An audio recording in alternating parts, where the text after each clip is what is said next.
Tervetuloa tänne mun Mamilta YouTube-kanavalle katsomaan tämän vuoden lokakuun ensimmäistä videoa. Mulla on parikin videon materiaalit kuvattuna, mutta en ole saanut niitä editoitua. Ja nyt kun kuukausi vaihtui, niin tuli idea, että voisin kuvata, miten mä budjetoin. Niin kuvaan nyt tämmöisen pienen videon, hyvinkin suunnittelematta. Ja mitään kovin ihmeellistä tässä ei ole, mutta kun tosiaan tässä kuun alussa toi mun budjetointi on vielä ihan tyhjänä. Yleensä on sitä täyttänyt jo tähän mennessä, mutta nyt vähän säästin, että voin näyttää teille sitä ihan tyhjänä. En halua kumminkaan mitään lukuja esitellä. Ja mulla on jo pitkän aikaa ollut aina kuukausibudjetti mun kalenterissa tai bujossa. Tänä vuonna käytän ihan valmista kalenteria, mutta tänne on sitten joka kuukauden alkuun tehnyt budjettisivun. Ja tältä se näyttää. Kalenterin puolesta tuolla lukee lokakuu. Siinä olisi lokakuun kalenterinäkymän eka sivu, mutta on liimannut siihen päälle paperin, missä on mun budjetti. Ja tosiaan ei mitään ihmeellistä.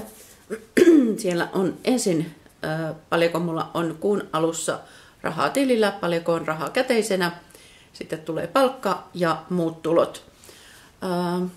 No ton tiedän tietysti paljonko rahaa on tilillä tai käteisenä. Sen tiedän kuun vaihtuessa. Palkan tiedän suurin piirtein. Ja muut tulot, niistä tiedän osan. Osa on semmosia,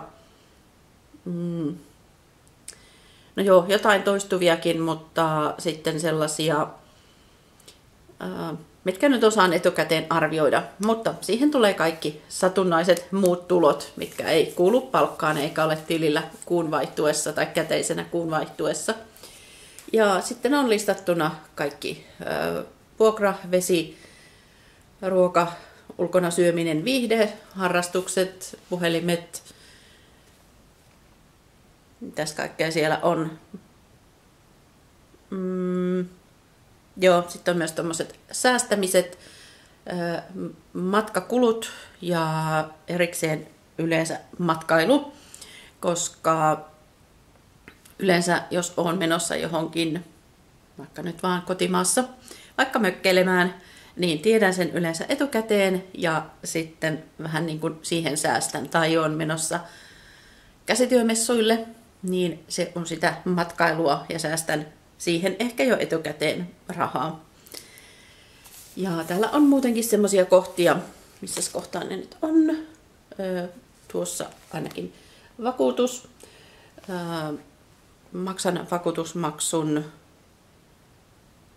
4 kertaa vuodessa. Niin säästän siihen aina sen niin kuin jo niinä edeltävinä kuukausina tietyn määrän. Ja samaten maksan taloyhtiön saunan ja pesutuvan käytöstä 3 kertaa vuodessa, muistaakseni.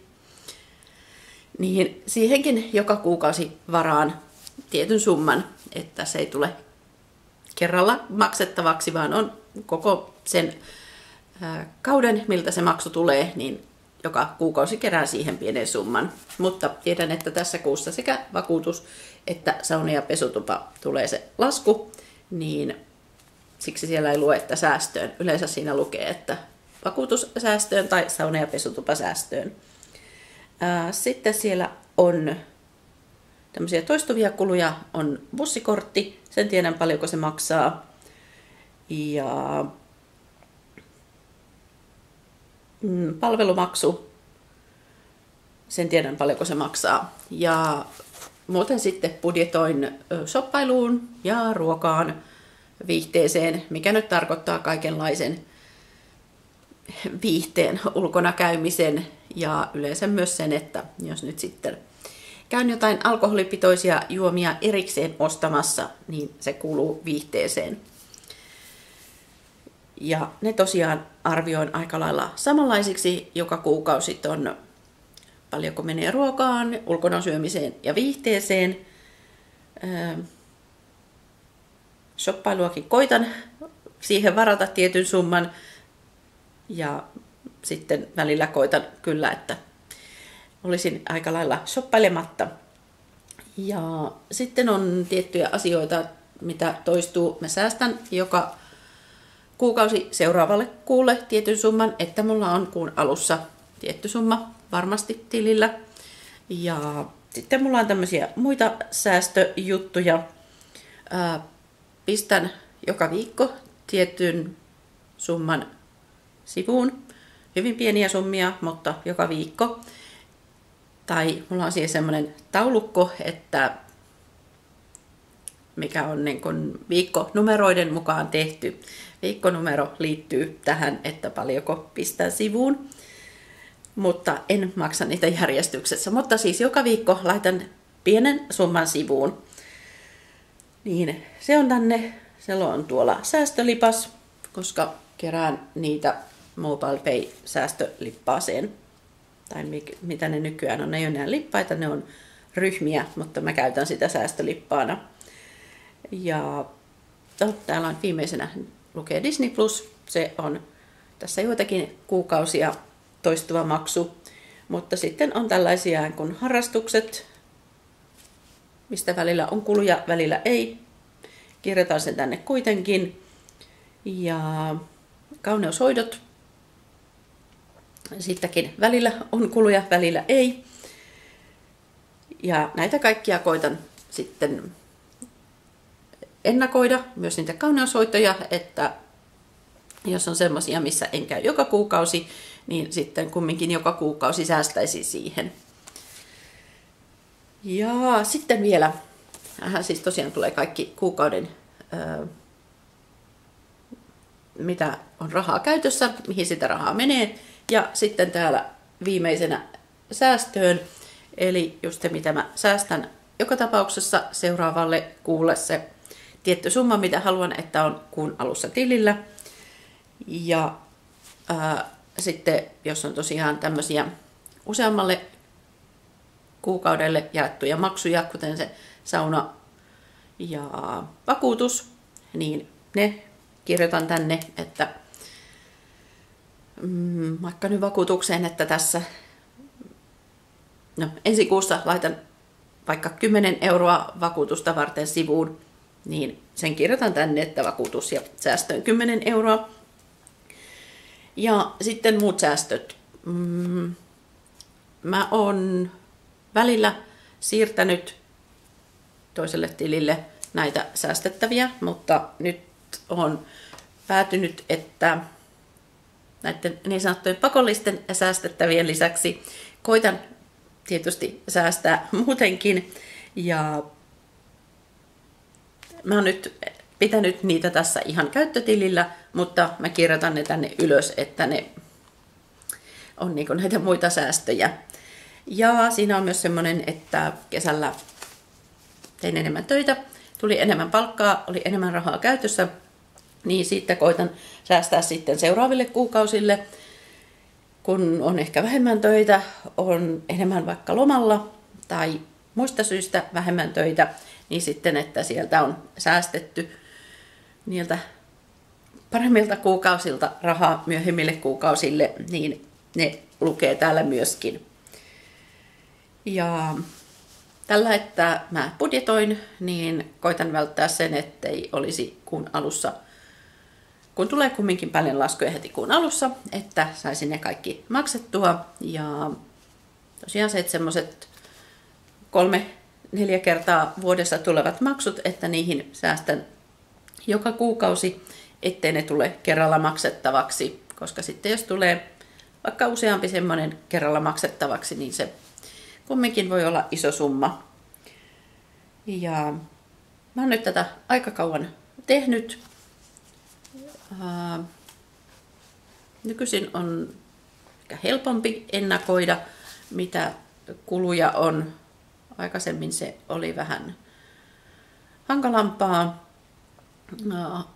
Ihan sillä, että kun oli kouluikäinen lapsi ja saattoi olla vähän yllättäviä kuluja hänen vuoksi, niin oli hankalampi ennakoida. Nyt kun on lähinnä itsestään vastuussa, niin on paljon helpompi ennakoida näitä kuluja. Ja tällä, että mä kirjoitan kaikki ylös, niin sit mä myös huomaan, että missä mulla olisi mahdollisesti varaa säästää. Tää on tosiaan mulla kalenterissa. En ihan joka päivä päivitä, mutta koitan kaikki pienetkin menot, että jos ostan kahvilassa kahvit, niin kirjoittaa sen sitten heti tänne ulkona syömiseen tai käyn kaupassa ostamassa vaikka kuinka pientä, niin kirjoittaa sen heti tänne. En välttämättä joka päivä, mutta mieluummin useamman kerran viikossa, jos olen rahaa käyttänyt. Ja toki nyt yleensä tulee rahaa käytettyä useamman kerran viikossa. Ja samaten kaikki laskut, kun olen maksanut ne, niin kirjoitan ne tänne. Ja saatan kesken kuukauden laskea, että paljonko mulla on mennyt rahaa ruokaan, onko mulla budjetin mukaan minkä verran käytössä, tai onko vaikka nyt, että ulkona syöminen, että en ole käynyt syömässä ulkona, niin sitten tavallaan, että voin käyttää vaikka enemmän siihen kotiin ostettavaan ruokaan, jos sen käy ulkona syömässä. Niin myös sellainen tämä mun budjetti joustaa, että jos jostakin tingin, niin sitten johonkin toiseen voi olla vähän enemmän rahaa käytössä. Vaikka toki haluaisin myös, että mahdollisimman paljon saada säästöön. Mutta tämmöinen video siitä, miten mä budjetoin ja miten se auttaa mua tietysti oman talouden suunnittelussa ja myös säästämisessä. Mitään ihmeellistä tässä ei ollut, tää on ihan perusasioita, mutta mä kun tykkään kirjoittaa kaikkia ylös, niin senkin takia pidän tätä, mutta erityisesti sen takia, että pystyisin ennakoimaan ja ei tulisi ikäviä yllätyksiä ja pystyn etukäteen ottamaan huomioon vaikka sen, että jos tuleekin joku niin sanotusti ylimääräinen rahasumma, jos tulee vaikka veronpalautuksia, niin pystyn sitten sen ottaan huomioon ja tiedän, että sinä kuukautena niitä muita tuloja onkin sitten enemmän kuin yleensä. Jos oli jotain ajatuksia tähän liittyen, jättäkää ihmeessä kommenttia ja nähdään sitten seuraavassa videossa. Josta en ole ihan varma, mitä se on, riippuu siitä, että miten saan editoitua noita aikaisemmin kuvaamiani, mutta tosiaan pariinkin videoon mulla on materiaalit kuvattuna. Ja nyt muistin, että munhan pitäisi kuvata myöskin menneen kuun eli syyskuun tavarakirjanpito. Täytyy ehkä se tehdä tässä seuraavaksi ja sitten vasta pääsen niihin aikaisemmin kuvattuihin videoihin. Mutta kiva kun katsoit tämän, jätä ihmeessä kommenttia ja nähdään taas. Heippa!